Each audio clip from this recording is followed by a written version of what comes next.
From MTN News, you're watching Montana This Morning. Congress has accepted election results confirming Joe Biden won the presidential election back in November. More on the aftermath of a day of protest and violence in the nation's capital. And see and hear from supporters of the president who held a rally outside the Montana Capitol yesterday as chaos was breaking out in Washington, D.C. Well, happy Thursday, Southwest Montana. Just ahead of 6:30, Chet Lehman, Holly Brantley, Matt Elwell. Snow continuing to fall here on the patio, Matt. It's good packing snow, too. Look. Yeah, that's... And you cleaned your head off. Well, yeah. That little snowball you threw at me earlier came sailing right through. Yeah, Nicely done. Almost got you. Yeah, not that you didn't deserve that. People at home, just to remember, today we are seeing a very steady snow. We don't expect to see a ton of accumulation, but it is going to be problematic for your morning commute, especially at pass level. You don't see a lot of low-level coverage here on our satellite and radar imagery, but temperatures are perfect for slick conditions and heavier snow, at least early on in the day. We're not going to see this coverage last like this all day. It's just going to be hit and miss snow showers, but definitely dealing with slick conditions through the morning and then again into the afternoon. This will look outside. You can see visibility is down. Temperatures holding into the 30s by the afternoon, but not without a few hit and miss snow showers just kind of working their way through the area. We'll talk more about road conditions, the latest road report coming up here in about 12 minutes. Thank you, Matt. 6:30 now. After a long night, Congress finalized President-elect Joe Biden's win over President Trump. The typically short count of electoral votes first got delayed yesterday, with Republican lawmakers objecting the votes in certain states. Shortly after that, violent protesters supporting Trump occupied the Capitol building for hours, forcing the count to stop. More objections then happened once the count resumed, sending the final results into the wee hours of the morning. The final electoral count of 306 to 232 means Joe Biden will officially be the next president of the United States. Well, U.S. House Speaker Nancy Pelosi initiated an elbow bump with U.S. Vice President Mike Pence following the Electoral College vote. There you can see it right there, certifying Joe Biden and Kamala Harris as the next president and vice president.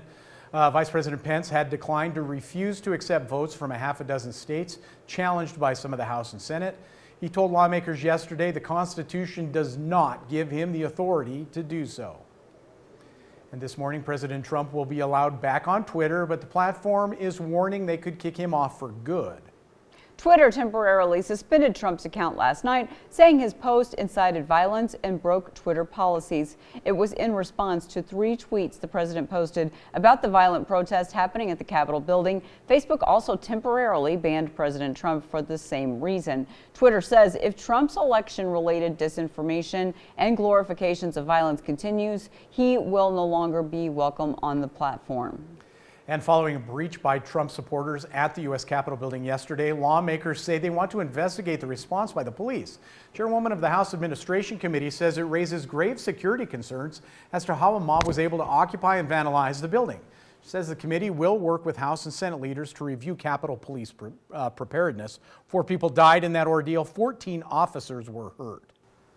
Well, Montana Republican Senator Steve Daines announced late yesterday that he's switching his position on supporting objections to Electoral College votes that gave Democrat Joe Biden the victory on the 2020 presidential election. But the other GOP member of Montana's congressional delegation, Representative Matt Rosendale, is not. Several hours after protesters stormed the Capitol, Daines said he will support certification of Biden's victory over President Trump.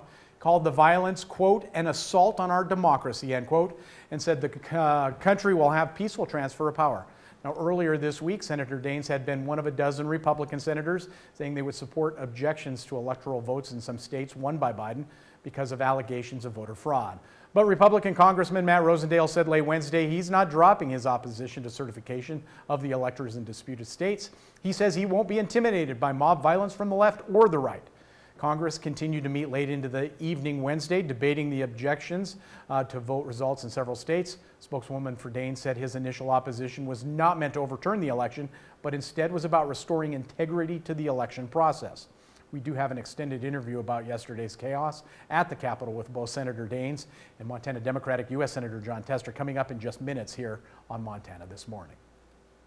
Well, protesters peacefully gathered outside the Helena Capitol yesterday to show their support for President Donald Trump. There was signing and singing and chanting, passing drivers honking horns to show support. Even though officials, including some inside the Trump administration, have disputed claims of widespread voter fraud, demonstrators told us they felt like their voices had not been heard and that they did not believe the results of the presidential election were legitimate. This is how Trump supporters are. We don't go through and break buildings. We don't go burning buildings down. We don't go and hurt people, hurt their property. We're not like that. That's not how Trump wanted us to be. We are not going to go trash storefronts or hurt Americans, but we are going to take our country back. And if that's our last avenue to do, but if they follow our Constitution the way it's written, we shouldn't have to do anything. Came out today to support our president. I feel like the election was robbed from him. He has fought for us for the last 4 years. More than 100 people showed up at the Helena demonstration. Most left before 3 p.m. In other headlines this morning, U.S. Highway 191 closed for some time yesterday after a large propane fire started near the Canyon Noble in Big Sky south of Lone Mountain Trail. Big Sky Fire Department told MTN News firefighters still responding to the incident around 3 o'clock yesterday afternoon. Now, we don't have any information on how that fire started or if there were any injuries. However, we did speak with a nearby business owner who said she could feel the propane tank's explosion from inside her store. The whole building shook, and we thought maybe somebody had ran their vehicle into it, and so we went out the side door just to see what was going on, and almost instantaneously the fire trucks were coming down the hill.